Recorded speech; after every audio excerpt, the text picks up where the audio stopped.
पूरे पाकिस्तान को आज पता है कि who is astrology, who is Iqra Kanwal, जो मैंने यहाँ तक पहुँच के मेहनत की। लेकिन गाइस जो 5 मिलियन से 6 मिलियन तक का सफ़र था ना, ये मेरे लिए डिफ़िकल्ट था।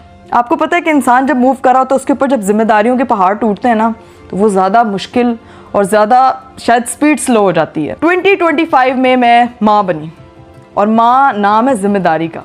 मैंने लाइफ में ये चीज़ कभी शायद माँ बनने के बाद रियलाइज़ हुआ कि क्या होता है सेक्रीफाइसेस, क्या होता है नींद कुर्बान करना, क्या होता है वर्क लाइफ, अपने घर की लाइफ, अपने हस्बैंड को, अपनी फैमिली को, सबको एक साथ लेके चलना, एक साथ मैनेज करना।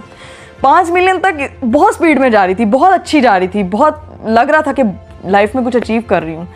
After becoming a mother, postpartum के फेज़ में अपने हेल्थ इश्यूज़ के साथ लड़ते लड़ते यहाँ तक पहुँचना, 6 मिलियन, जो मैंने 5 से 6 मिलियन तक का सफ़र तय किया ना, ये मेरे लिए बहुत मुश्किल था, बहुत चैलेंजिंग था। जितनी भी माएँ मुझे देख रही हैं वो लोग अंडरस्टैंड कर सकती होंगी। पहले हम सिर्फ बातें सुनते थे, माएँ कुर्बान करती हैं, माँ कुर्बानी का नाम है, मतलब घर की जो औरत होती है वो बहुत सी सेक्रीफाइसेस देती है। मैं कभी उस चीज़ से रिलेट नहीं कर पाई।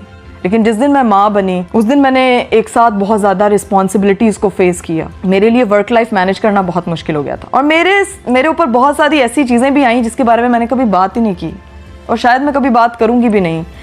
हर इंसान की लाइफ परफेक्ट नहीं होती। हम आप लोगों के साथ अपने हैप्पी मोमेंट्स शेयर करते हैं। हम चाहते हैं कि जो हमें देख रहे हैं वो भी खुश हों। पता नहीं कोई अपनी ज़िंदगी में किस चीज़ से लड़ रहा है। मैंने लोगों के काफ़ी इस तरह के कमेंट्स भी देखे, ये सही है, माँ भी बन गई है, इसको कोई फिक्र ही नहीं है, इस तरह के कमेंट्स भी आए। थोड़े मीन लगते थे, लेकिन आप मेरी स्ट्रगल से वाकिफ़ ही नहीं थे। आपको पता ही नहीं था कि मैं सुबह उठती हूँ तो मुझे अपनी किस तरह की स्ट्रेंथ गैदर करना पड़ती है। मैं एक टाइम पर, मेरे पे ये टाइम भी था कि मैं सोचती थी मैंने यूट्यूब छोड़ देना,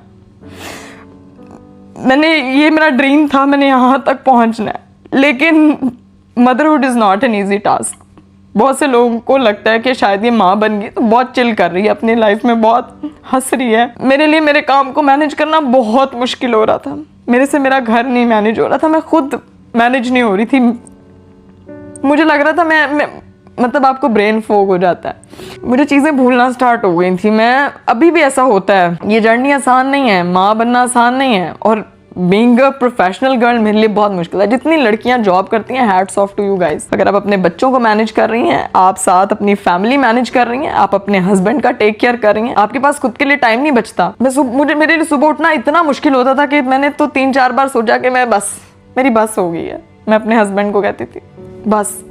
मैं अपनी बहनों से बात करती थी कि मैं सोच रही हूँ मैं छोड़ दूँ, मेरे से नहीं हो पा रहा। वो मुझे मोटिवेट करती थी, मेरे हस्बैंड मुझे मोटिवेट करते थे कि यार इस चीज़ को बिल्ड करने के लिए तुमने बहुत मेहनत की है। लेकिन मैं उनको, शायद मेरी बहनें भी माँ नहीं बनी, लेकिन मेरी माँ उस चीज़ को अंडरस्टैंड कर सकती थी कि ये